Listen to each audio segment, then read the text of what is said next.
아멘. 우리 오늘 성경 본문의 말씀은 마태복음서입니다. 마태복음서 7장 24절로 29절까지의 말씀입니다. 제가 가진 성경으로 신약성경 11쪽입니다. 마태복음 7장 24절에서 29절까지 말씀 우리 한 절씩 교독하겠습니다. 그러므로 누구든지 나의 이 말을 듣고 행하는 자는 그 집을 반석 위에 지은 지혜로운 사람 같으리니 비가 내리고 창수가 나고 바람이 불어 그 집에 부딪히되 무너지지 아니하나니 이는 주추를 반석 위에 꾼 까닭이요. 나의 이 말을 듣고 행하지 아니하는 자는 그 집을 모래 위에 지은 어리석은 사람과 같으니리.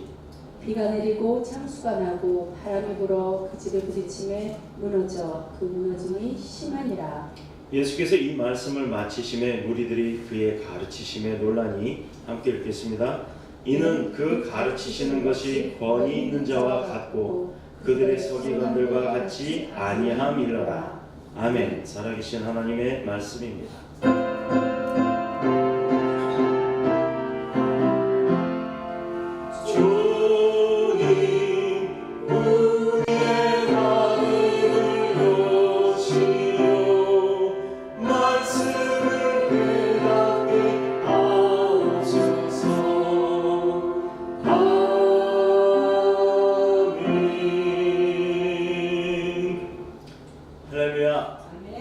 주님의 이름으로 환영합니다. 잘 지내셨습니까? 정말 반가운 얼굴들을 뵐 수 있어서 정말 감사하고 기쁩니다. 또 건강하게 이 자리에 다들 나와주셔서 정말 감사합니다. 오늘도 주님께서 주신 말씀을 통해 반석 위에 세운 인생이라는 말씀의 제목으로 함께 은혜를 나누도록 하겠습니다. 여러분, 반석이 뭐죠? 반석, 단단한 돌입니다. 우리가 건물을 지을 때 보면요, 요즘은 그렇게 짓질 않습니다. 콘크리트를 갖다 붓고 그렇게 하기 때문에 요즘은 그걸 모르지만 예전에 우리 경복궁이나 창덕궁이나 하는 그런 궁에 가보면 가장 기준이 되는 지붕에 보면 석가래라고 해서 가장 기준이 되는 기둥이 천정 기둥이 있어요. 보라고 하는데 우리 교회도 지금 보이진 않지만 이 건물 이 천정 위쪽에 보면 정중앙에 십자가의 보가 들어가 있습니다. 이 보라는 것은 건물을 지탱하는 거예요. 건물의 지붕을. 그렇다면 건물의 지붕과 벽을 지탱하기 위해서는 기둥을 세우게 되겠죠. 그래서 기둥이 사각으로 있고 그 사이를 벽들이 세워지는데 그 모든 기둥과 벽과 보와 지붕을 다 받쳐줘야 되는 돌이 있어요. 이 돌을 왜 기준으로 두느냐? 단단한 돌이 있고 그 돌 위에 기둥들을 세워야 이 무게들을 다 버틸 수가 있기 때문입니다. 그래서 우리가 건물을 지을 때 가장 기초가 되는 초석을 뭐라고 하냐? 주춧돌이라고 합니다. 그런데 그것은 건물을 의미하는 거예요. 근데 그 건물이 들어서기 전에 우리가 요즘 이런 건물들을 짓기 위해서 땅을 파고 바닥을 다질 때 그냥 모래 위에다 지으면 건물이 쓰러질 수가 있기 때문에 그 바닥에다 무엇을 두느냐? 반석이라고 하는 반드시 깎은 커다란 돌들을 깔아놓습니다. 그래서 건물을 지어서 그 건물의 하중이 눌러졌을 때 땅이 주저앉아서 기울어진다거나 하는 그런 일들이 없게끔 만들기 위해서 반석이라는 것을 꼭 씁니다. 또 오늘 이 반석 위에 세운 인생이라 하면 쓰러지지 않는 인생, 실패하지 않는 인생, 곧 망하지 않는 인생을 의미하기도 해요. 자, 세상에는 우리가 살아가는데 보면 사람들이 참 많이 있죠. 우리가 이번에도 갔다 왔던 캄보디아에 있는 조금 까무잡잡한 사람들이 있기도 하고 거기서 우리는 백인이었어요. 캄보디아 사람들이 딱 봤을 때 우리나라 사람 중에 보윤이나 유나나 가랑이 그리고 우리 안 목사님이 여성이기 때문에 얼굴에 막 뭘 발라요. 오늘 제 얼굴이 뭔가 좀 이상하지 않나요? 뭔가 화사해진 것 같지 않아요? 제가 태어나서 처음으로 비비크림이라는 걸 발랐어요. 이쁜가요? 이렇게 얼굴에 좀 뭘 발랐더니 화사하고 또 카메라나 이런 영상 장비가 볼 때도 어떻게 보면 영상 장비에 눈을 속이는 거예요. 조금 화사하게 보이게 하려고. 어느 분이 그래요. 아니 설교도 좋고 다 좋은데 목사님 얼굴 좀 신경 좀 쓰세요. 왜요? 얼굴에 검버섯 보이고요. 카메라 좋은 걸로 바꿨더니 그게 다 보인대요. 그리고요 얼굴이 검게 나와요. 더더욱 이번에 캄보디아를 갔다 와서 본인 듯 아닌 듯 하게 좀 탔어요. 한겨울에 얼굴이 새까맣게 타갖고 왔다는 것도 은혜인데, 그래서 BB 크림을 바르고 나왔습니다. 캄보디아의 사람들을 보니까 여러 종류의 사람들 가운데도 그 사람들은 얼굴이 좀 까만데, 우리 한국 사람들은 황인종이다라고 생각을 했지만 거기 가서 보니까 완전 백인이었어요. 그러니 모든 사람이, 우리 여기 딸 셋은 안 목사님 미안해요, 안 목사님하고 사진 찍자고 달려든 사람이 없는데 딸들한테는 우는 날 달려들어요. 심지어 오토바이에서 오빠 다닐 때 해보고 정말 재밌는. 심지어 우리 아이들이 한국 가기 싫다고, 나 여기서 살면 안 돼요, 목사님 우리 일주일만 더 있어요, 아니 맨 처음에 한 달만 더 있어요, 그거 안 되면 일주일만이라도요 라고 사정을 합니다. 유나는 한국에 도착하자마자 엄마 아빠 나 왔어요 통화를 하면서 다 다시 보내줘요를 얘기를 해요. 그리고 금요 예배 때 나와서 예배 드리고 난 이후에 데려다 줄 때는요, 유나가 뭐라 그러는 줄 아세요? 목사님 저요 이미 비행기 값 다 준비해놨어요. 이렇게 얘기를 합니다. 보윤이도 그랬습니다. 자, 비행기 값도 준비되고 다 준비됐어요. 그 마음의 열정도 있습니다. 그러나 중요한 것은요, 우리가 가고 싶은 것은, 그래서 가는 것은 여행이 되는 거예요. 그러나 하나님께서 허락을 하고 모든 일정을 주관하시고 계획하시고 거기에서 우리 금요일 때 얘기했던 좋은 사람을 만날 수 있도록 이렇게 다 예비해 주신 것, 이런 하나님의 은혜와 축복 안에 하나님의 계획 가운데 허락이 없다 그러면 그냥 우리는 여행밖에 못 가는 겁니다. 우리가 캄보디아 가서 정말 좋았던 것, 물론 뭐 첫날은 시엔입이라고 하는 곳에 가서 관광을 했습니다만 이구동성으로 다들 그러죠. 관광 괜히 갔어요. 그냥 선교지에서 사역하는 게 더 좋을 뻔했어요. 다음에 갈 땐 이거 빼고 갑시다 라는 말을 아이들이 얘기했어요. 얼마나 감사합니까? 비용 들여 시간 들여 먼 이국 땅에 가서 선교를 하는데 먹고 마시고 즐기고 보는 것에 신경을 투자하지 않겠다라고 아이들 입으로 고백을 합니다. 이것이 바로 하나님께서 우리를 쓰신 증거라고 저는 확신을 하고 믿습니다. 아멘. 그런 또 하나님이 쓰시는 제자가 되었고 종이 되었고 도구가 되었던 모든 인원들, 그리고 이곳에 남아서 교회를 지켜 또 예배드리고 이곳이 비어있지 않도록 또 이 자리를 지켜주신 모든 성도들, 이런 분들 다 모두가 하나님이 큰 축복과 은혜가 올해 대박으로 이어질 줄로 믿습니다. 아멘. 그래서 이렇게 여러 종류의 사람이 있다고 했는데 크게 나눠서 두 종류로 볼 수가 있어요.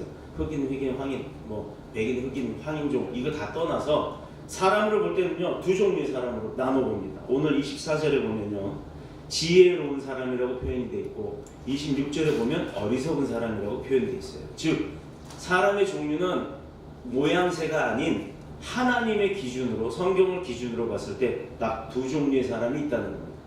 지혜로운 사람과 어떤 사람? 어리석은 사람. 자, 다 함께 나의 이 말을 듣고, 이렇게 돼 있죠. 같은 설교 말씀을 듣고 같이 은혜를 받는다는 얘기예요. 이곳에 모인 저와 여러분들, 또 앞으로 늘어날 우리 교회 300명. 아멘. 아멘. 300명 교인, 그 중에 핵심 멤버들이 지금 이 자리에 와 있는 줄로 믿습니다. 이제 이 자리에 있는 분들이 다 성장하고 커서 저희가 늙고 이 다음에 은퇴를 하더라도 이 우리 교회를 다 이끌어 나가야 될 분인 줄로 저는 확신을 해요. 또 이분들을 통해서 교회가 성장해 나갈 줄로 믿습니다. 그런데 이렇게 여러 사람들이 한꺼번에 모여서 같은 자리에서 같은 말을 듣는데도 불구하고 받는 은혜의 크기나 그 깊이가 다르다는 겁니다. 왜 그런 문제가 생길까? 자, 말씀을 듣고 그것을 적용하는 삶이 있는 반면에 말씀을 듣고 잊어버리는 삶이 있다는 거예요. 물론 여기 계신 분들이 그렇다는 얘기 아닙니다. 이것이 바로 차이가 생긴다는 거예요. 내가 말씀을 10개를 다 듣고 다 잊어버려서 10가지를 다 행하는 사람이 있는 반면에 10개를 들었음에도 불구하고 다 잊어버리는 사람이 있고 2개만 생각나는 사람, 아니면 반만 생각나는 사람, 아니면 8개만 생각나서 그대로 하는 사람, 이렇게 나눠질 수가 있다는 거예요. 그것이 잘못됐다는 것은 아닙니다. 자, 예수님의 말씀을 들으면 어떻게 해야 돼요? 우리가 예수님이 어떤 분인지 알게 됐으니까 그렇게 따라가겠죠. 흉내내려고 하죠. 우리가 좋은 사람이 있으면 흉내냅니다. 우리 여기 친구들도 그럴지 모르지만 우리 여기 친구들이 캄보디아 청년애들이, 아이들이 그 페이스북에다 글을 올리면 요새 페이스북이 막 1000건이 넘게 올라가요. 뭐 좋아요가 막, 제가 갑자기 베스트가 됐다고 도장이 딱 찍혀 있더라고요. 그 캄보디아 선교 내용을 올렸더니 막 여기저기서 이렇게 올라옵니다. 근데 거기에 보면 우리 아이들한테 뭐라고 하냐면 아이돌이라고 합니다. 코리안 아이돌. 갑자기 연예인이 됐어요. 가수도 아니고 우리는 춤추는 사람도 아니에요. 가끔 누나가 막 이렇게 그렇게 하긴 했는데 그런 모습을 보고가 아니라 교회 안에서 내내 아침 먹고 눈 딱 뜨면 아침 먹고 가서 기도하고 예배 드리고 그리고 내내 오한투티포 하고 왔어요. 와서 또 저녁 먹고 자고 예배 드리고 자고 또 아침에 눈 뜨면 예배 드리고 오한투티포 하다가 왔습니다. 뭐를 했어요? 한 게 없어요. 그냥 오한투티포 악기 가르쳐 준 게 답니다. 그런데 마지막 날 어떤 일이 있었죠? 찬양했잖아요. 그들만의 찬양. 일주일이 넘도록 먼다이스다 관선 낙젓 이거 계속 기억이 나요. 캄보디아를 위한 기도 매일매일 기도해. 역시 그들도 기도의 삶을 통해서 살아가는 사람이더라 이 말입니다. 그러니 하나님이 그들과 우리가 말은 완전히 달라도 우리는 영어가 조금 돼도 그들은 아예 영어가 안 됐어요. 그럼에도 불구하고 다 대화가 되고 다 통역이 되고 다 이해가 됐습니다. 뭐 하나 이해 안 되는 게 있었나요? 바로 이게 하나님이 하신 일입니다. 예수님의 말씀을 들으면 예수를 닮아가야 되는 게 당연하죠. 그러면 천국 메시지를 내가 들었어요. 그럼 나는 어느 나라 민족이고 어느 나라 백성입니까? 천국 백성이 되는 거예요. 천국 시민으로서 천국을 소망하는 자가 되어야 한다는 것입니다. 성경의 말씀은 주님이 나에게 하시는 말씀이에요. 제가 여러분에게 하는 말이 아닙니다. 저는 성경을 통해서 주신 말씀을 그대로 전달하는 전달자에 불과합니다. 그러므로 들은 후에 하나님과의 관계가 어떻게 돼야 돼요? 맨날 그대로가 아니라 계속해서 새로운 말씀을 들었으니 계속해서 내가 하나님과의 관계가 새롭게 바뀌어져 가야 되는 거고 내 삶이 바뀌어져 가는 겁니다. 그러니 그런 내 삶이 바뀌어가는 것이 바로 믿음이라는 거예요. 믿음이 내게 들어오면 과거의 모습은 없어지고 새 사람이 되어서 하나님을 기쁘게 하는 그 축복의 삶을 살게 되는 것입니다. 예수님을 닮은 자가 되어야 하고 또 사람들과의 관계가 어때요? 나 예수 믿으니까 너 예수 안 믿으니까 나는 너랑 끝 됐거든 이게 아니죠. 오히려 그들을 안아주고 덮어주고 품어주고 감싸주고 위로해주고 심지어는 퍼주기까지 하는 것이 바로 이 믿음의 삶입니다. 믿음의 백성의 삶이에요. 그렇다면 믿음의 백성의 삶이 나도 지금 지질이 공상 내가 살기도 힘들어 죽겠는데 그를 안아주고 위로해주고 베풀어주고 퍼줄 수 있는 삶이 될까요? 안 되죠. 그래서 믿음의 삶을 사는 주의 백성들, 하나님을 기쁘게 하는 자, 하나님이 인정하는 자는 축복을 받을 수밖에 없는 거예요. 물질 축복, 건강 축복, 기쁨의 축복, 또 은혜가 가득해서 뭐든지 보기만 하면 헤헤헤 하하하하 이런 은혜와 평강의 마음이 내게 있기 때문이에요. 왜? 주님께서 말씀하십니다. 믿음으로 기도하고 또 믿음으로 사는 자 아버지의 권세를 갖게 된다고 했어요. 아버지가 세상을 만드신 분입니다. 아버지가 세상 가운데 물질도 움직이시는 분이에요. 그러니 그분이 것 다 내 거예요. 완전 놀부가 되는 겁니다. 아버지 것 아버지 것, 내 것 내 것이 아니라 아버지 것 내 것이라는 얘기예요. 이런 이 축복 안 받겠어요? 건강이 없는 자, 몸이 아픈 자, 나약한 자, 힘든 자 다 그것이 해결이 되는 겁니다. 물질로 고통받아요? 아버지 자녀 되어보세요. 물질 그냥 막 흘러와요. 물질을 쫓아가지 마십시오. 물질이 나를 멀리하고 도망갑니다. 재미있어야 해요. 내가 돈 쫓으면 돈이 나를 보고 이거 봐라 내가 가는 대로 쫓아오는구나. 그럼 내가 이만큼 가면 넌 난 이만큼 따라오지. 계속 내가 도망간다고 도망갑니다. 그런데 야 됐거든? 관심 없어 하면 우리 순종이 마냥 부르면 안 와요. 그런데 불러도 안 와는데 그래 나보라 하고 돌아서면 지가 앞으로 따라옵니다. 물질도 마찬가지입니다. 권세 있는 자에게 따라옵니다. 아멘. 사람들도 마찬가지입니다. 권력 있는 사람에게 따라오듯이 하나님의 권세를 가진 사람에게는 많은 사람들이 따라옵니다. 아멘. 그때 군림하고 그들을 부리는 것이 아니라 그들을 위로하고 그들을 깨우쳐줘서 하나님 천국 백성 될 수 있도록 잘 인도하는 게 바로 우리의 사명이고 우리가 그렇게 해서 한 사람을 전도했을 때 우리가 선교 100번 가는 것보다 하나님이 더 기뻐하신다는 겁니다. 자, 오늘의 본문의 시작이 그러므로 라고 시작이 돼요. 이것은 하나님께서 우리처럼 이렇게 예수님께서 우리처럼 좋은 이런 곳에서 예배를 드리신 게 아니라 산 위에 올라가서 많은 사람들이 그 산 중턱까지 올라가고 산 꼭대기까지 올라갈 때도 하나님 말씀, 예수님 말씀을 듣고 은혜 받기자 거길 다 따라 올라갔다는 거예요. 우리는 이 동산만 올라가도 헉헉대죠. 우리 여기 인천에서 주변에 무슨 산이 있죠? 여기 하객동 쪽 가면 무슨 산이 있다는데? 수락산? 문학산.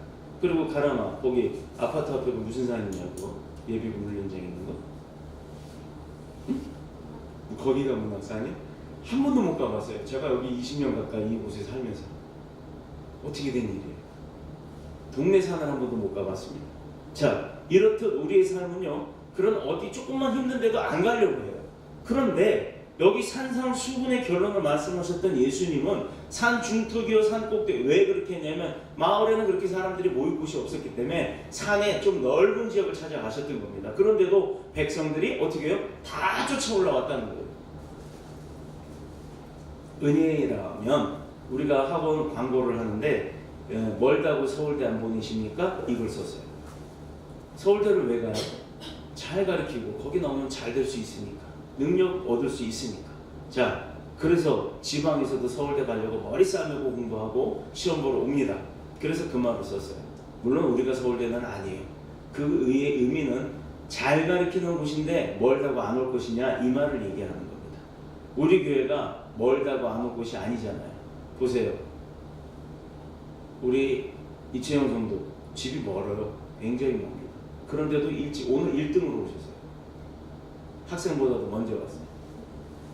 선생님을 먼저 와서 기다리게 하는 학생이 오늘 사정이 생겨서 부득이하게 그렇게 됐지만 이해합니다. 근데 가급적 그것은 잘못된 거예요. 선생님보다 먼저 와 있어야 되는 거예요. 괜찮아요. 오늘은 약 때문에 그랬대요. 다음부터는 약 먹지 마세요. 믿음으로 선포하고 선언하고 안수해서 나을지어다 예수님의 이름으로 선포하십시오. 낫습니다. 이 하나님의 관심은요, 말씀을 듣는 자, 특히 들은 말씀을 통해서 행하는 자. 아무리 내가 듣고요 마음속에 가지고 있어도 소용이 없어요. 행하지 않으면. 자, 안수하라고 했으니까 오늘 가서 딱 오른손으로 얹고 내가 믿고 하는 예수 그리스도 이름으로 선포하노니 내 몸에 피부의 질병아 떠나가라 하고 외쳐요. 그렇게 하면 떠나가게 됩니다. 속히 났습니다. 바로 이거예요. 듣기만 하고 끝나는 것이 아니라 듣고 의심하는 것이 아니라 듣고 의심하지 않고 행하는 것, 이것을 주목하신다 이 말입니다. 행하지 않는 믿음은 어떤 믿음이라고 했어요? 죽은 믿음이에요. 죽은 믿음. 내가 아무리 예쁜 여자, 미스코리아 여자를 아내로 얻고 싶어서 미스코리아를 데려왔어요. 근데 데려오자마자 죽었어요. 누워있어요. 그러면 그 여자가 있으나 마나잖아요. 얼마나 그 불행한 일입니까? 아내로 기껏 데려왔는데. 캄보디아는 어떤지 아시죠? 남자가 결혼하려면 시집을 간다고 안 하고 뭐라 그래야 돼요? 장가를 간다고 하죠. 여자 집에다가 지참금을 가지고 갑니다. 냉장고요, 결혼식 비용요, 막 이런 거 필요한 거 쌓아주고 남자가 여자 집으로 가서 살아요. 우리하고는 반대죠. 이렇듯이 그 행하지 않는 믿음은 죽은 믿음이라고 했는데, 기껏 데려왔는데 죽어있으면 아무 소용이 없잖아요. 마찬가지입니다. 내가 기껏 들었는데 2시간, 1시간 하루 종일 이렇게 앉아서 예배의 말씀을 통해 들었는데 듣고 나서 그것을 잊어버리거나 행하지 않는다면 소용이 없다는 얘기입니다. 자, 자기 집을 반석 위에 짓는 자가 되어야 한다고 했어요. 반석이라는 말은 헬라어로 페트라라고 합니다. 성지순례 갈 때 페트라를 갑니다. 다 돌밭이에요. 광야 가기 전에, 암만의 그 광야 가기 전에 페트라라는 곳을 갑니다. 이 페트라는 바위, 암만, 그리고 또 안반, 그리고 천연 요새. 안반이 뭐냐면요, 우리 왜 맨손으로 막 등산하는 사람들 있잖아요. 바위 같은 거 타고 올라가고 아니면 줄 딱 던져놓고 그 줄 타고 내려오고 하는 거 보면 그 바위벽 있잖아요. 그걸 안반이라고 해요. 바로 이 페트라가 그런 것을 의미해요. 자, 곧 집을 지을 때 제일 중요한 것은 기초가 튼튼해야 된다고 아까 서두에 말씀을 드렸습니다. 팔레스타인은 물이 없는 강과 또 개울들이 갑자기 쏟아진 비나 뭐 이런 폭우로 인해서 갑자기 큰 물을 일으키게 될 때가 많아요. 이게 사막 지역들의 특징들이에요. 스콜성 기후, 그리고 뭐 온대 몬순 기후, 이런 것은 보면 하루 종일 후덥지근하다가 어느 순간 한번 비가 확 쏟아집니다. 우리 캄보디아 가는 첫날 저녁에 덥다 우리 에어컨 켜야 된다 막 부채질하고 있으니까 하나님이 비를 샥 내려줬어요. 근데 캄보디아가 건기입니다. 비 안 오는데. 그런데 그 비가 40분 동안 천둥 치면서 내렸어요. 다음날부터 어땠죠? 시원했죠? 바람 불었죠? 놀랍니다. 캄보디아 사람들이. 이럴 일이 없는데 그러고 나서부터 캄보디아 사람들 의상이 어땠어요? 잠바를 입고 와요. 패딩을 입고 옵니다. 우리는 반팔에 덥다고 부채질하고 있어요. 그들이 뭐라고 하는 줄 아세요? 목사님 안 추우세요? 우린 덥다. 놀라더라고요. 그러고 나서 우리가 오는 날 동안 6일 동안 숙소에 있었는데 에어컨 며칠 켰어요? 첫날? 그리고 마지막 날 안 켰어요. 감기 걸려서 콜록콜록 할 뻔했어요.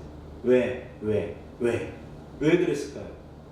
광야 40년 이스라엘 백성들이 광야 생활을 할 때 매번 그들이 불평 불만 그리고 그들이 힘들어할 때마다 하나님이 어떻게 했어요? 다 들어주셨어요. 그런데도 그들은 배신을 했습니다. 하나님을 배신했어요. 그런데 우리는 이제 딱 일주일 동안 가는데 불평했나요? 안 했죠. 저녁에 미안할 정도로, 옆집에 미안할 정도로 웃음소리가 넘쳤어요.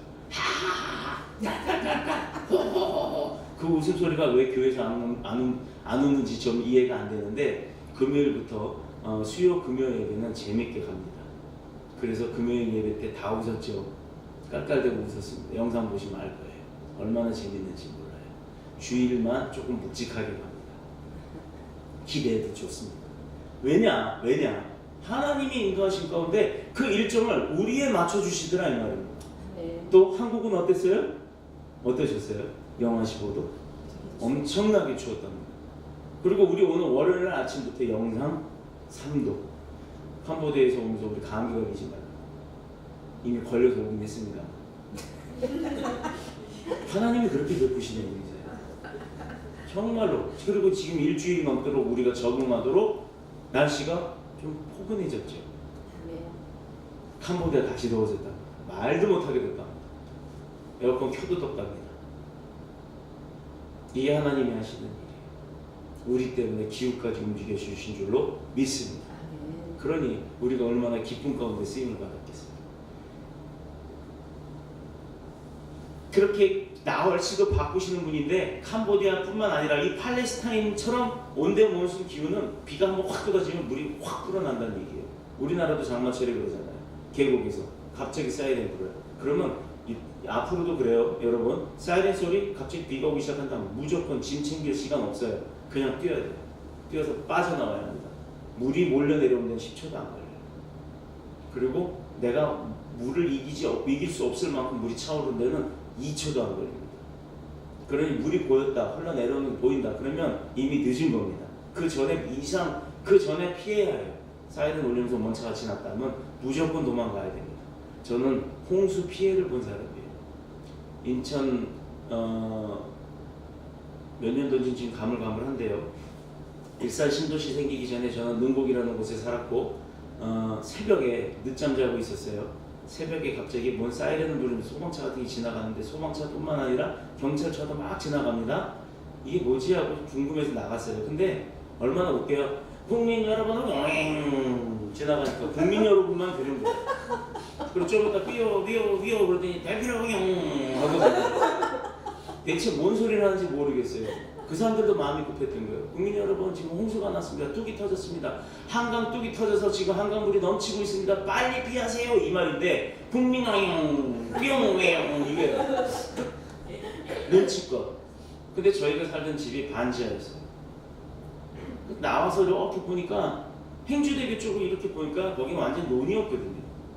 또 행주대교가 보일 정도로 긴 한 2km가 넘는 거리에 뭐가 하얀 거품 띠가 이렇게 형성이 돼 있더라고요. 저게 뭐지? 평소에 못 보던 건데 흙탕물이 막 거품을 일으키면서 올라옵니다. 거기 있던 판자집들 또 소들 우사들 이런 거 다 없애버리고 그 쪼가리들이 막 올라옵니다. 그 밤중에 그걸 봤어요. 근데 뭐 거리는 엄청 멀어요. 얼른 들어가. 엄마 빨리 일어나. 큰일 났다. 여기 지금 막 뚝 터져 물 나오는 거 빨리 도망가야 된다고. 왜? 저희가요 능곡역 바로 앞이었어요. 제일 지대가 낮은 지대. 다리보다도 아래였어요. 그러니까 그 뚝 터지면 당연히 우린 잠깁니다. 자, 물이 터졌어요. 대단한 사건이 터졌죠. 서울 시내도 굉장히 수해가 많이 났었고 그때 행주대교 옆에 뚝이 터져서 일산 파주까지 물이 잠겼습니다. 수재민이 어마어마하게 났어요. 그런데 다른 데 다 물 빠져도 우리 동네는 물이 안 빠지더라고요. 자, 15일 만에 집에 물이 빠졌다고 들어오래요. 가보래요. 갔어요. 어떤 상황이 벌어졌을까요? 거짓말 요만큼도 안 못하고 천정에서 3cm 빼고 한 요만큼 되나요? 요만큼 빼고 다 진흙이에요. 집에 들어갈 수가 없었어요. 소방차가 와서 그 다 퍼줬는데도 불구하고 문을 여니까 진흙물이 확 쏟아져 나와요. 아무것도 건질 수가 없어요. 중학교 때 그 전에 사진, 대학 때 사진, 군대 있을 때 사진 아무것도 건지지 못했어요. 그냥 벽에 하나 들고 뛰어나왔어요. 우리가 그대로 15일 동안 능곡중학교 체육관에서 자고 있다가 그 수해를 당했어요. 근데 그 물이 밀려오는 시간이 1분이 안 걸렸다 이 말입니다. 이렇게 급류라고 하면 어떤 건물이나 도로나 할지라도 순식간에 다 몰아가 버려요. 자, 그러므로 건물들은 예기치 못한 사태를 종종 만나게 되는데요. 모래 위에다 집을 졌다. 어떻게 될까요? 우리 이솝우화에 보면 아기 돼지 삼형제 이야기 있죠. 초가집으로 지은 돼지, 그 다음에 나무 통나무로 지은 돼지, 그 다음에 힘들지만 동생들이 형들이 막내 비웃어가면서 벽돌로 짓는다고 막 시간 걸린다고 비웃다가 나중에 늑대 나타서 불어버리니까 초가집 날라가, 또 나무집 날라가, 마지막으로 벽돌집으로 다 피신해서 벽돌집은 멀쩡했잖아요. 기억나실 겁니다. 이렇게 자연도 이렇듯이 인생도요, 예기치 못한 상황이 얼마든지 온다는 거예요. 그런데 나는 다 훈련받고 준비됐고, 야, 나 튼튼해, 뭐든지 나 이길 수 있어, 이렇게 자망하지 말라는 얘기입니다. 온전한 인격을 소유했다고 자랑을 하여도요, 그런 인생일수록 자만에 빠져서 제일 먼저 더 큰 위기를 만나게 되는 겁니다. 90년대 초 우리나라 경제가 한번 흔들림이 나니까 IMF라는 것을 통해서 내놓으라고 했던 그 부자들도요, 재산이 반토막이 났고 웬만한 회사들이 다 부도가 나서 문을 닫아버렸습니다. 그때 없어진 회사들 많아요. 아예 일어서지도 못할 정도로 그 경제라는 홍수 속에 떠내려가 버린 사람들이 너무너무 많았습니다. 자살한 사람들 얼마나 많은지 몰라요. 돈 없던 사람들이 자살했나요? 아니요. 돈 많았던 사람들이 자살합니다. 왜? 가졌던 게 확 없어져 버리니까 이제 어떡하지? 나 털털이 됐다. 그동안 몇십 년 동안 내 평생을 모은 게 다 날아갔다. 그러니 희망이 없어지고. 근데 없었던 사람, 나 원래 없었는데 잘 됐네. 이제부터 생길 건데. 이 기대를 갖고 사는 거예요. 그러니 여러분, 내가 지금 못 가졌다고 실망할 거 없어요. 못 가진 사람은요, 앞으로 가질 날이 많아요. 그러니 우리 그런 희망을 갖고 삽니다. 거기에다 플러스 알파, 하나님의 자녀됐잖아요. 하나님이 주시면 못 가졌던 것도 다 갖게 되는 줄로 믿습니다. 아멘. 곧 우리의 인생의 집을, 신앙의 집을 세상이 아닌 예수 그리스도라고 하는 그 반석 위에 세워야 된다라는 말씀이에요. 반석의 반대는요, 모래예요. 모래. 어떻게 보면 모래는 굉장히 건물을 질 때 유용한 겁니다. 부드럽잖아요. 그죠? 만져보면 손에 쥐고 있으면 쥐지도 못할 정도로 다 빠져나갑니다. 그런데 여기에 시멘트나 물이나 어떤 진흙이나 다른 첨가물을 넣어서 막 섞은 다음에 딱 쳐놓으면 단단한 틀을 만들고 있잖아요. 그렇기 때문에 뭔가 섞어지기 전에는 모래 자체는 그렇게 큰 도구는 아니에요. 그러나 뭔가 섞어지고 압력이 가해지고 또 그것을 가공을 하면 단단한, 아주 건축자재로서는 좋은 도구가 됩니다. 분명한 것은 모래 자체는 도구가 될 수가 없다는 얘기예요. 그런데 그런 모래 위에다 집을 지으면 안 된다는 거예요. 여러분, 이제 조금 있으면 갈 거예요. 바다로, 동해바다로 여름에 휴가를 갈 겁니다. 교회에서. 근데 보세요, 동해바다 하면 뭐가 생각나요? 백사장. 나 잡아봐라 이거? 안 잡으러 간다 이래요, 요즘은. 자, 그 동해 백사장에 가서 발을 딱 디뎌보면요, 어때요? 걷기가 참 힘들어요. 걸을 때마다 뭔가 지탱이 돼서 발이 탁탁 차고 나가면 걷기가 좋은데, 바닷가 모래는요, 걸을 때마다 모래 안으로 발이 파여지기 때문에 걷기조차도 힘듭니다. 바로 이겁니다. 반석은 바람과 비와 홍수를 이겨내지만 모래는 적은 바람에도 날아가요. 바람 조금만 불어도요, 모래바람이 막 날아가요. 그리고요, 조금만 물이 흘러도요, 모래가 젖어서 딱딱해질 것 같지요? 천만에요. 모래는 흘러내려갑니다. 모래는 세상을 비유한 거예요. 하나님을 떠난 인생들의 실상을 사실 그 모래라고 비유를 할 수가 있습니다. 아브라함을 떠나 소돔 고모라로 옮겨갔던 롯은 그야말로 모래 위에 집을 지었던 인생이었습니다. 하나님의 심판의 불 앞에 남은 것이 아무것도 없었어요.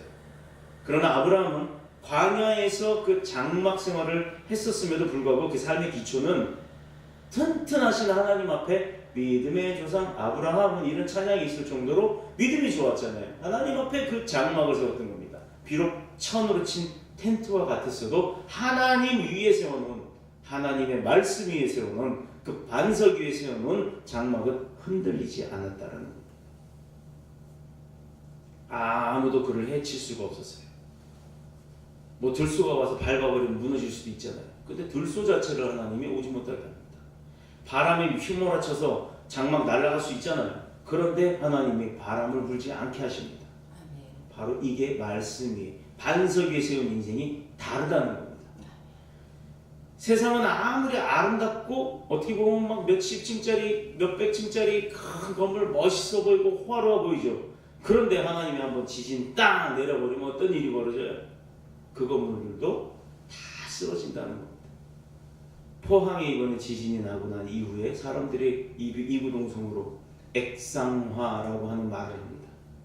그것은 뭐냐면 지각과 땅속 바닥 아래에 있었던 그 모든 지각의 변동을 통해서, 지진을 통해서 물이 흘러 올라와 가지고요, 땅바닥이 모래처럼 흔들리는 거예요.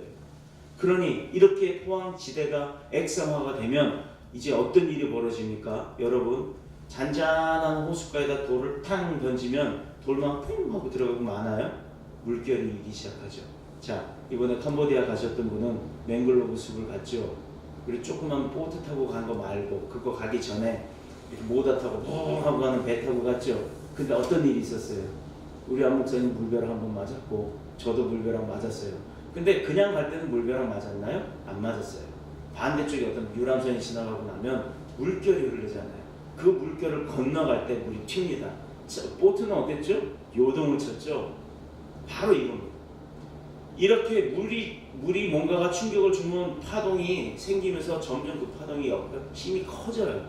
마찬가지로 그렇게 땅이 액상화가 돼서 흐물흐물할 때 지진이 한 번 더 빵 치면 지진의 역할이 중요한 게 아니라 그 땅의 액상화로 인해서 파동이 생기면 그 파동은요, 땅이 갈라지는 걸로 끝나는 것, 흔들리는 걸로 끝나는 게 아니라 땅이 위아래로 떨어버리는 겁니다. 이러면요, 아무리 뭐 내진 설계가 잘 된 빌딩도 몇백 층짜리 건물도 소용없이 가루가 되버립니다. 그 지진도 누가 다스리신다고요? 하나님이 다스립니다. 그러니 반석 위에가 짓는 게 낫겠어요? 모래 위에 짓는 게 낫겠습니까? 여러분들, 이건요, 우리 교회가 계속 오래 들어와서 축복의 포인트를 알려드려요. 어떻게 해야 내가 축복받고 사는지, 내가 잘 살 수 있는지를 알려드리고 있습니다. 매번 예배가 그렇잖아요. 하나님이 우리에게 축복을 부어주시려고 합니다. 근데 내가 듣고 행해야 된단 말이에요. 근데 듣고 마시면 안 돼. 이거 저거 오늘도 그 포인트를 말씀드립니다. 반석 위에, 말씀 위에, 말씀대로 살아가는 사람, 반석 위에 집 지으는 인생 망하지 않습니다. 아멘. 그래서 오늘부터 우리 교회가 선포합니다. 하나님, 이 건물 10억에 내놨습니다. 10억 주세요. 건물 인수하겠습니다. 어제 부동산에서 사람들이 보러 왔어요. 건물주도 만났습니다. 그럼 진작에 얘기를 하시죠. 와, 참 윤 목사 대단해요. 통장에 200만 원도 없으면서 얼마에 내놓으셨어요? 10억 정도 지금 내놨는데 그냥 알아만 보는 거예요 라고 얘기를 하셨지만 그들의 마음 가운데 돈이 되면 팔겠다는 얘기입니다. 그러면 진작에 얘기하시지. 확정되면 알려주세요. 제가 이 얘기를 저도 모르게 선포해버렸습니다. 무슨 배포로? 교회 뭐 헌금이 들어와서? 교회 재정이 많아서? 아니요. 안 목사님 재정 많아요? 않지요? 안 많습니다. 그렇지 않습니다. 우리의 생각으로는 건물을 인수할 수 있는 조건이 아무것도 안 됩니다. 그런데 선포합니다. 그런 일이 있으면 얘기하십시오. 왜 그랬을까요? 믿음의 자녀는 아버지의 권세를 갖는다 했죠? 그렇죠? 우리 아버지 부자예요? 아니에요? 하나님 부자예요? 아니에요? 하나님 부자예요. 하나님 마음만 먹으면 다 하십니다. 그래서 아버지, 나 아버지 아들 맞죠? 아버지 거 내 거니까 나 쓰겠습니다. 10억 주세요. 이 건물 인수하겠습니다. 당당히 선포했습니다. 그래서 오늘부터 강대에서 선포합니다. 우리 모든 교우들과 저는 이제 예배할 때마다 항상 하나님 이 건물 인수하게 허락하옵소서. 주님의 땅으로 선포하옵소서. 이 기도 꼭 빼지 말고 건물 인수할 때까지 기도해 주시기를 부탁드립니다. 바로 이겁니다. 팔레스타인이라는 거 하는 것은 그 변화가 극심한데도 그 땅은 마치 오늘의 세상처럼 이렇게 변화가 막 급진적으로 오는 거예요.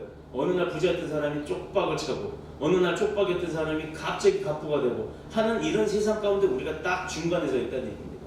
그럼 우리는 변화가 있을 때 시소 타듯이 변화가 있을 때 올라갈 땐 좋아요. 떨어질 때는 아파요. 엉덩이. 시소 타보신 분들 알 거예요. 이번에 거기 애들 시소도 타봤잖아요. 보세요. 올라갈 때 좋죠. 내려올 때는 엉덩이 아픕니다. 그게 반복으로 일어나요. 그런데 가운데 있는 믿음의 백성들은 전혀 요동치 않는다는 얘기입니다. 25절의 말씀을 영적으로 생각해보면 확실한 사단의 시험이라고 볼 수가 있어요. 사탄의 시험은요, 반석이라고 하는 그리스도의 말씀 위에 세워지지 않는 모든 인생들을 뒤엎어버리려고 한다는 거예요. 그러니 시소에 태워서 막 흔들어 버린다는 겁니다. 처음엔 재밌어요. 아이고 재밌다, 아이고 재밌다. 3시간만 그러고 앉아보세요. 엉덩이 뽀개질 것 같고 머리는 멀미납니다. 그거를 사탄은 그 스스로 하는 힘이 아니라 사탄의 힘으로 막 흔들어 제껴버린다는 얘기예요. 그런데 가운데 딱 중립지키고 어느 곳에도 치우치지 않는 것, 하나님 말씀만 붙들고 있는 사람은 아무도 그 여파를 얻지 않게 된다는 얘기예요. 마귀는 예수님께도 3가지 시험을 가지고 왔어요. 두려운 것은 그 시험에 무너지는 자의 모습이 27절에 기록되어 있습니다. 어떻게 무너진다고요? 그냥 무너지는 게 아니라 심하게 무너진다고 표현을 합니다.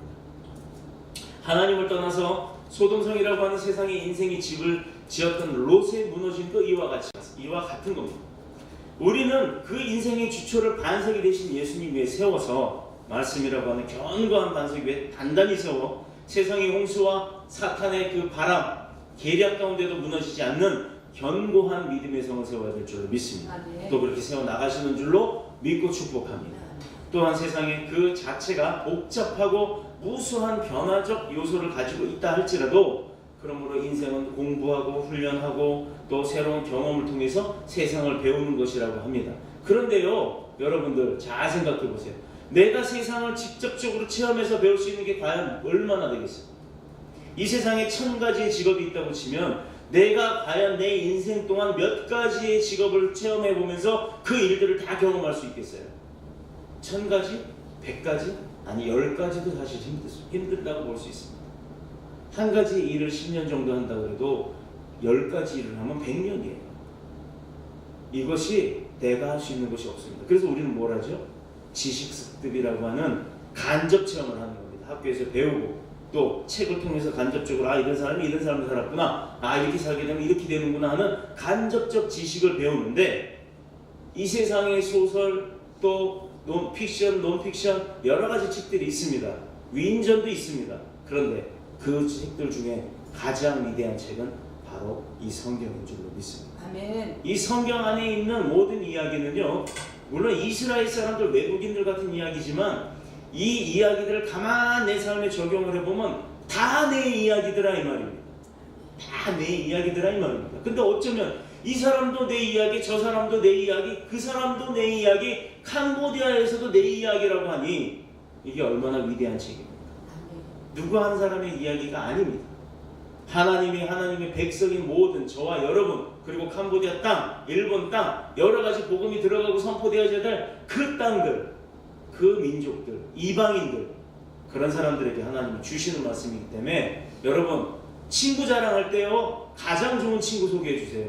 내가 정말 좋아하는 남자, 정말 좋아하는 여자라면, 그런 또 이성 친구뿐만 아니라 동성 친구도 있다 그러면, 야, 내가 좋은 친구 소개해 줄게.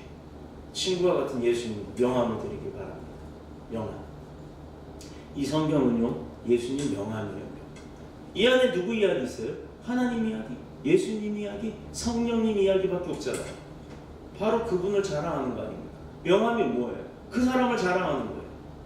그러니 이 세상의 어떤 명함보다도 조금 두껍고 무겁지만 가장 좋은 명함이 바로 이 하나님의 말씀 성경인 줄로 믿습니다. 그래서 지혜로운 사람이라는 말을 하고 있는데 24절에 지혜로운 사람은 그럼 어떤 사람을 지혜롭다고 해요? 바람, 많이 배운 사람이 지혜로울까? 아니면 능력 있는 사람이 지혜로울까? 돈 많은 사람이 지혜로울까? 어떤 사람이 여러분은 지혜롭다고 생각하십니까? 지혜롭다는 말은요, 헬라어로 프로니모스라고 해요. 프로니모스. 그 프로자가 붙어요. 뭐를 하든지 그 일에 10년만 하면 그 사람은 프로예요. 심리 분석가 10년이면 그 사람 웬만한 사람 눈빛만 봐도 그 사람 마음이 다 읽습니다. 독심술가가 아니어도. 자, 프로니모스라는 말은 깊이 이해하고 깨달아서 올바른 분별력, 올바른 옳고 그름의 올바른 기준을 둔다라는 겁니다. 자, 요즘 사람들이요 점점 분별력이라는 것을 잃어버려요. 그러다 보니까 좋은 게 좋다고, 나쁜 게 나쁘다고, 종교에서도 보면 종교다원주의에 동참하는 교단들이 있습니다. 저는 분명히 얘기합니다. 우리 교단은 그거 결코 용납하지 않아요. 왜 그러느냐? 분별력을 잃어버리면요 대박이 사람이 오는 그 증상이 생겨요. 어떤 증상? 사리 판단이 흐려집니다. 뭐가 옳고 그른지를 몰라요. 요즘 그런 일들이 많잖아. 손가락 하나 때문에 아이를 잡아서 분단을 내놔서 이렇게 살해를 했어요. 거기 목사님 딸도 있어요. 둘 다 정신병자라고 했지만 판정은 정신병자가 아니라고 나옵니다. 바로 연수동에서 일어난 일이에요. 또 그것뿐이에요. 저기 시와호에는 가방이 하나 나왔는데 가방에는 여자 몸뚱아리만 나옵니다. 팔다리, 얼굴 다 없어요. 중국인 아내 말 안 듣는다고 남편이 중국에서 한국에 와서 돈 열심히 벌어서 가면 얼마나 행복해. 와가지고 도박에 빠져서 사리 판단, 분별력이 잊어버리니까, 없어져 버리니까 도박에 빠져서 그동안 번 4천만 원 다 날리고 빚도 지니까 아내가 쫓아 들어와서 왜 그랬냐 항의했습니다. 나도 왔으니 우리 둘이 같이 벌어서 다시 정신 차리고 애들 키워가면서 잘 삽시다라고 했던 아내를 살해했습니다. 도박 못하게 한다. 돈 관리 자기가 한다.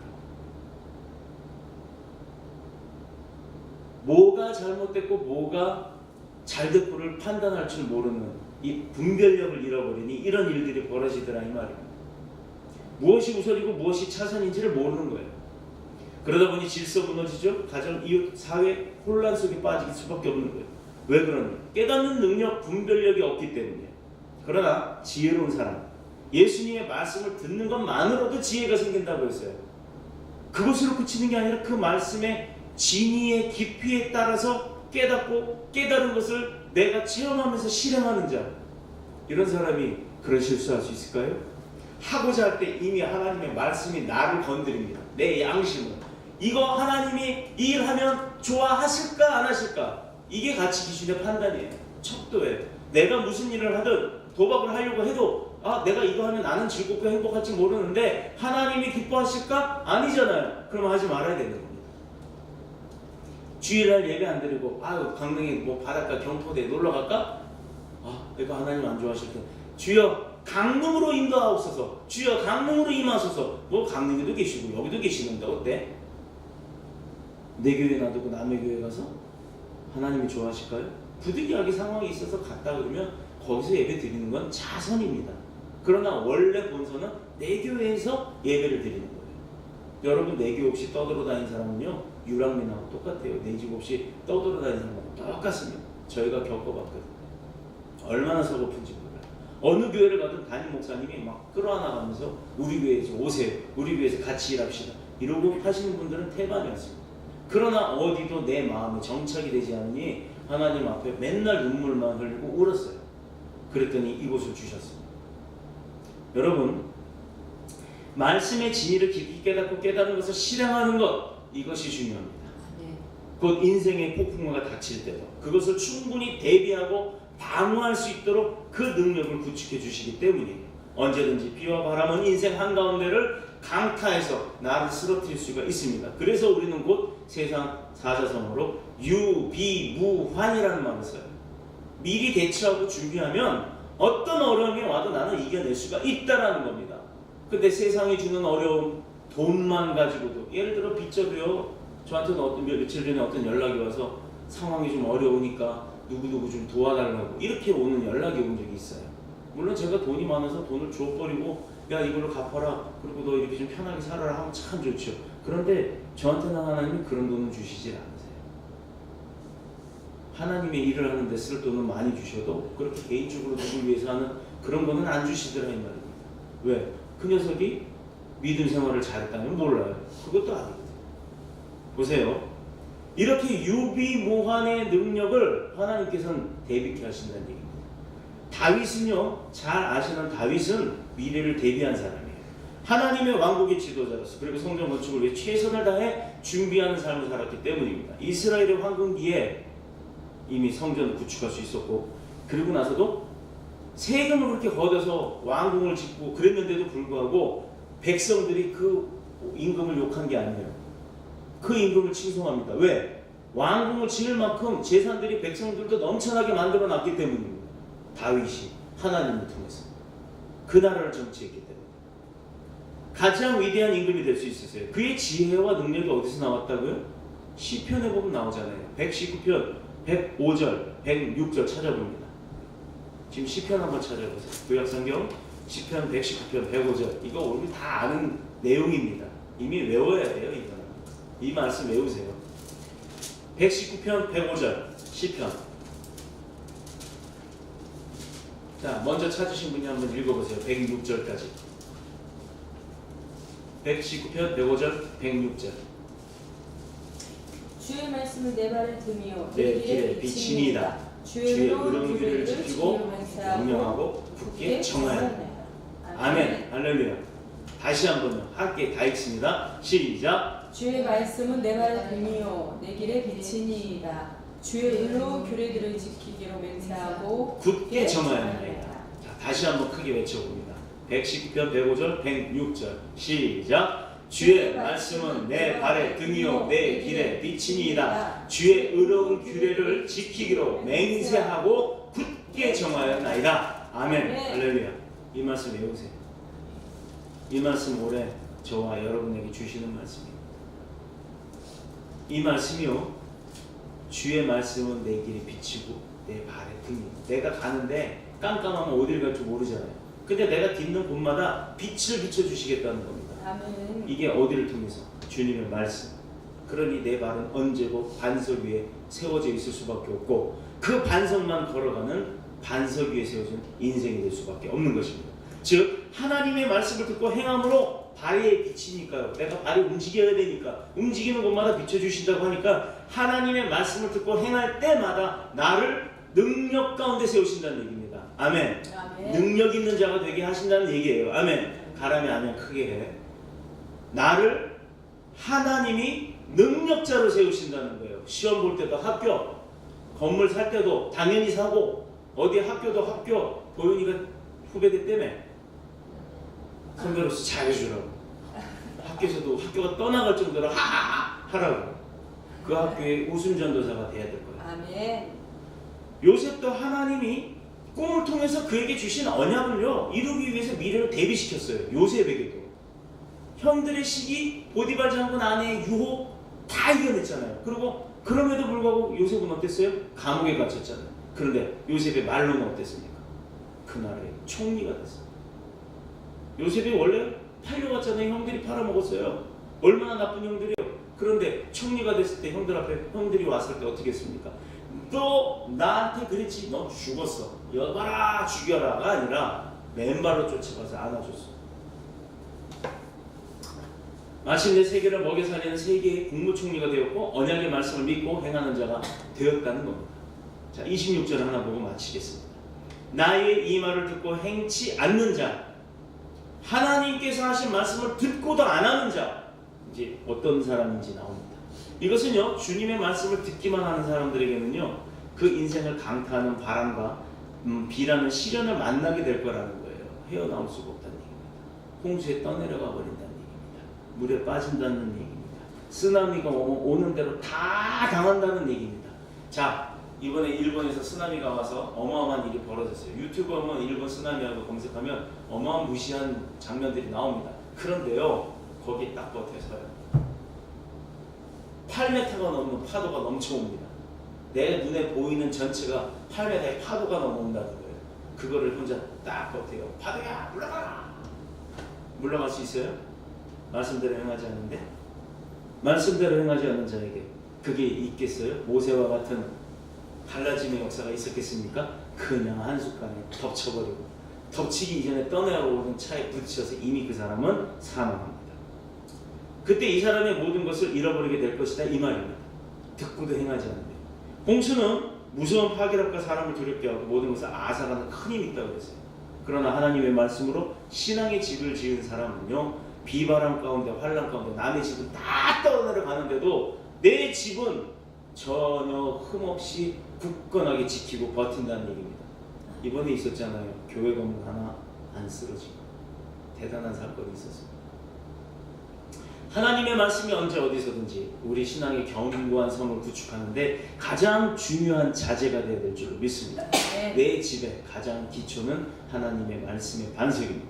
여러분, 자신들은 세상 사람들을 살리고 도움을 주는 하나님의 축복과 능력을 이 땅에 가져와서 하나님 걸 내가 가져와서 쓰는 사람이 되어야 될 줄로 믿습니다. 저와 여러분 모두가 다 올 2018년 한 해 내내 그리고 앞으로도 영원토록 하나님의 모든 축복과 권한을 가지고 대행하는 대행자가 되셔서 주님이 가장 기뻐하는 도구가 되시기를 그리스도이신 예수님의 이름으로 축복합니다. 아멘. 축원합니다. 아멘. 기도드리겠습니다. 주의 집에 영광이 가득해 주의 집에 찬양이 가득해